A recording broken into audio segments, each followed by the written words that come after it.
Episode की शुरुआत में जो यंग सान जो था बहुत गुस्से में बोल रहे क्या क्या जो अभी मेरे पिता ने बोला क्या वो सब कुछ सही है हाँ।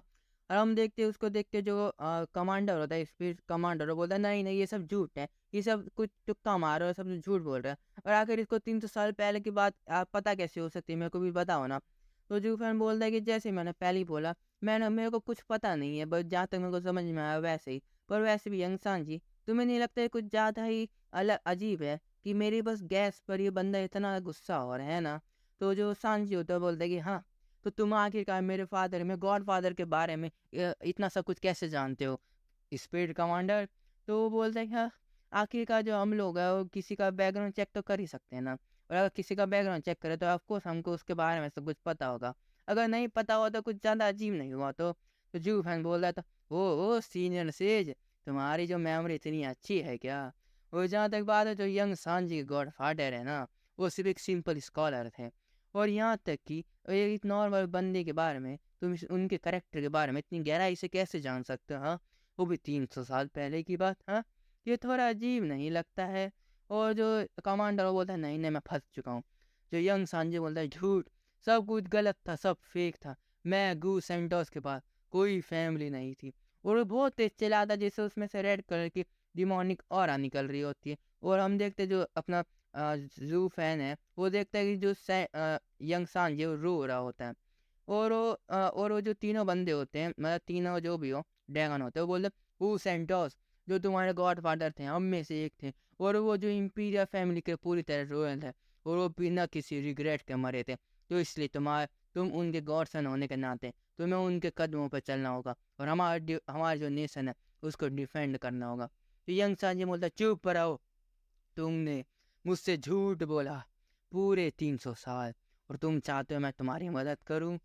और जो वो क्या बोलता है जो यंग सान जो होता है वो तीनों ड्रैगन पे जाके हमला करने के तैयार हो जाता है। पर हम देखते हैं अपना जो जू फैन है उसको अपनी छाती से लगा लेता है और बोलते हैं कि यंग सान जी, ये दुनिया कई बार सच्चाई और झूठ से मिली हुई होती है ना। और जहाँ तक बात है कि भले ही इसमें कुछ सच्चाई हो, पर इतना तो हमें याद रखना चाहिए कि जो भी 300 साल पहले हुआ वो पूरी तरह गलत तो नहीं था, है ना। और जहाँ तक बात है तुम्हारे गॉड फादर भले ही गलत हो या बोलो वो इनके साथ मिले हो, पर उनने तुमसे सही से प्यार तो किया था ना। तो जो सेंटोस होता है बोलता है कि क्या डैड, आपका मतलब जो गॉड फादर उन्होंने सच में मेरे को अपने सन की तरह ट्रीट किया। तो जूफैन बोलता है हाँ क्यों नहीं, आखिरकार मैं भी तुम्हें वैसे ही ट्रीट करता हूँ ना। तो एक मोटेल को एक आम इंसान को तुमसे प्यार करने में क्या गलत हो सकता है। और जहाँ तक बात है तुम्हें नहीं लगता उनने तुमको बराबरी ट्रीट किया हाँ। तो तुम्हें बस इतना याद रखना चाहिए तुम उनसे बस प्यार करते हो। और जो फालतू सी चीज़ है उनको ज़्यादा कंपेयर मत करो, ठीक है। तो जो सैन जो होता है रोता बोलता पिताजी या बोलो डैड बोलता है, ठीक है। तो उसके सिर के ऊपर हाथ रखता है जूफैन। और फिर हम देखते हैं जूफैन दूसरी तरफ देखता है और बोलता है कि तुम तीनों सुन लो, और जो यंग सान जी है अब मेरे साथ जा रहा है, और इस जो मैटर है हम और मैं और ये यंग सान जी यहीं पे ख़त्म करते, ठीक है। और इस पॉइंट से जो यंग सान जी तुम्हारे साथ किसी भी तरह से कनेक्टेड नहीं है, और वो अब डिवाइन ड्रैगन नहीं है किसी का भी। और हाँ याद रखना, अब वो तुम्हारे नेशन का गार्डियन भी नहीं है, ये चीज़ क्या क्लियर है। तो जो कमांडर होता है जाते हुए बोलता है कि हाँ ठीक है, जब प्रॉमिस उठ ही चुका है तो चलते हैं और हम दोबारा जरूर मिलेंगे। तो हम देखते हैं पीछे का एक ड्रैगन चला जाता है और जो एक ड्रैगन बचता है वो बोलता है जू फैन, जो तुम्हारी स्टाइल था मेरे को लगा कि तुम इस चांस को लेके जो एम्पायर है उसके सारी जो चीज़ें चुराने की कोशिश करो, है ना। पर क्यों तुमने ऐसा नहीं किया। तो वो बोलता है कि अपना जू फैन, अच्छा तो तुम्हारी आंखों में मैं ऐसा दिखता हूँ, पर याद रखना कि मैं दिल से इतना अच्छा भी नहीं हूँ। पर मैंने सिर्फ ये ना यंग सांझी वजह से किया, क्योंकि मैं नहीं चाहता था वो अपनी गुस्से में पागल हो जाए और गलत कदम दोबारा उठा ले। इस बात को सुन के जो ड्रैगन है हंसता और बोलता है कि बहुत अच्छे, ग्रेट जो सुपर जाओ फैन हाँ। ये तो बहुत अच्छा है कि तुम ना किसी के गुस्से और उसके जो नफरत को अच्छे से काबू कर सकते हो, है ना। और फिर जहाँ तक बात है कि आखिरकार तुम दुनिया को कुछ भी दिखाओ पर तुम अपने व्यक्ति के लिए अपने लोगों के लिए बहुत अच्छे हो।